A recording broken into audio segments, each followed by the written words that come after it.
د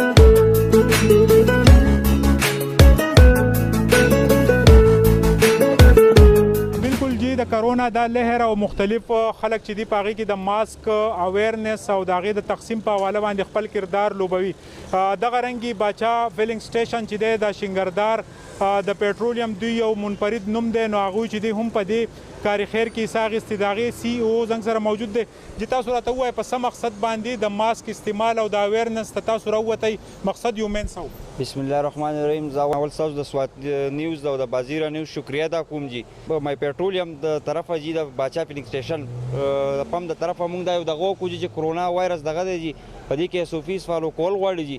د دې لپاره موږ ماسکونه له خپل پم د طرفه جی دغه کړل چې لکه موږ د خلکو لور کو چې احتیاط وکړي.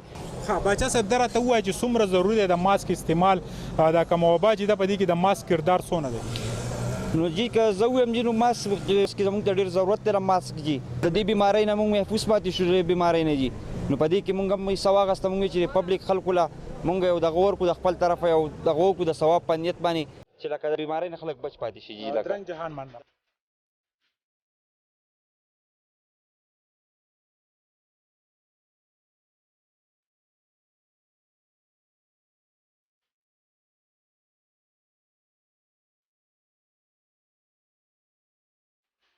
بالکل جی، باچا فیلنګ سټیشن د طرفه د ماسک استعمال او اویرنس پروګرام دا راته ووایه جی چې په څه مقصد دا تقسیموئ ماسک؟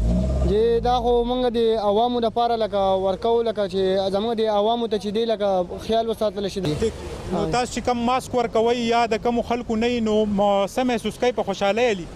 او جی بالکل په خوشحالۍ اخلي جی. د باچا فیلنګ سټیشن شنګردار د اړخه د ماسک استعمال باندې دا اویرنس پروګرام چې دی تاسو زموږ په سکرین باندې ګورئ چې په زرګاو ماسک چې دی د سوات په ګیټ وې په لنډاکي چیک پوسټ باندې د دوی د اړخه تقسیم کړی شو.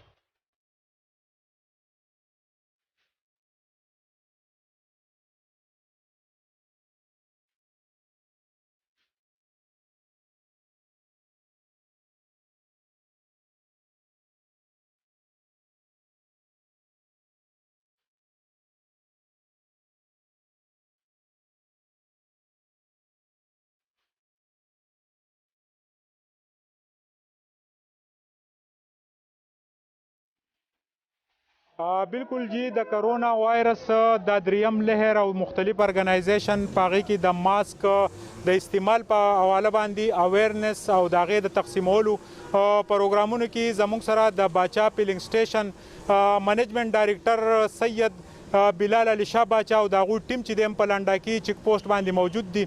دغې خلکو ته آګاهي مهم ورکوي او د ماسک استعمال په حواله باندې ورته ښوونې هم ښیي، سره سره د دې چې ماسک هم پرې ډسټریبیوټ کوي. نو دا یو لوی اقدام دی چې موږ د ماسک استعمال هم وکړو او دغه کم ارګنایزیشن چې دغه د ماسک استعمال په حواله باندې مختلف اویرنس پروګرامونه دي په دې باندې عمل هم وکړو، ولې چې موجوده لهر د ماسک استعمال او حکومتي SOPs کې دا په اولي ترجیحاتو کې شامل دي. د کیمرامین عزت حسین سره سهیل باچا، لنډاکي چیک پوسټ، سوات.